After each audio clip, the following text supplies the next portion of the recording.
Evil in the novel For the Time Being, written by Annie Dillard, narrated by Brooke, Jeremiah, and Amanda. Annie Dillard uses motifs, metaphors, paradox, utilities, imagery, juxtaposition, parentheses, and logos to convey the idea of evil in 3 key points. 1. Evil is viewed in different perspectives. 2. God has a major role in playing the sides of good and evil. 3. How the idea of good exists in evil. Evil is the everlasting conflict that humans have been trying to understand. To begin, evil is viewed in different perspectives. First, Dillard displays evil through dictators who influence it through the deeds they perform. On page 55, a parenthesis is utilized to display Emperor Qin's sacrifice of human lives only as a scarcely matter, even as it took 200 hero people to construct his army, which was, in fact, only beneficial to himself. However, he also gave no concern or thought regarding to the wise Trojan parents sent to create his army. Emperor Qin was so influenced by evil, he saw his deeds only as good. However, his acts consisted of evil in the perspectives of other people. Furthermore, on page 59, Dillard utilizes utility to understate another evil perspective to display how evil thoughts control people to do evil acts without taking into consideration about who it affects. Dillard first asked the question if we should contemplate Chinese scholars' beheadings 23 centuries ago, along with an answer by stating another idea, that it hurts worse to break a leg. The purpose here in this statement is in Annie Dillard's novel For the Time Being, she demonstrates her beliefs that God plays a role in the world of evil. On page 29, a rhetorical question is proposed about the flaying of an 85-year-old Torah scholar, in that it's reasonable only if we believe that a good God causes, or at any rate allows, everything that happens and that it's for the best.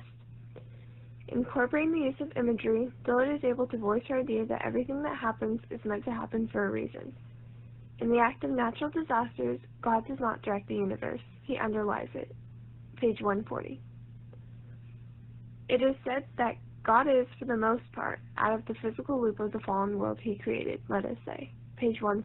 In literature, light is symbolic of all things good, while darkness can represent evil or sin. In Dillard's chapter Evil, a critical purpose she conveys is that there is good embedded within evil. Dillard goes about this by including specific rhetorical devices and implementing the motif of light to further highlight her purpose, that we must understand that there is a silver lining within evil. On page 117, there was an earthquake in Tangshan that killed 750,000 people. Survivors reported an incandescent light shining down before the disaster occurred. The light symbolizes that although many were killed, there was still a good emerging through the evil. There were survivors. Dillard stretches readers' minds by making them see light in the darkest of situations. Through this motif, she can prove that there is goodness in every unique form of evil. In addition, the motif of light is continued on page 139. When happiness is compared to holy sparks that can be freed from the group of forces of evil by means of Torah study and prayer. Dillard implements this widely accepted Jewish theology to further connect ideas within her novel. Annie Dillard enlightens readers that people seek the light in the darkest of times through their religion, which is why humans question God's role in evil and seek answers. The author further supports her purpose with a juxtaposition of blackness and whiteness on page 140. The quote reads, "One of the created accidents, such as blackness and whiteness." Through the juxtaposition of these terms, Dillard can illustrate that there is light present in the dark, although it wasn't planned that way by God. Religion makes it possible for happiness to be seen in the saddest of situations. That is why people grasp onto it. Evil is unique and can be configured in many shapes and compositions.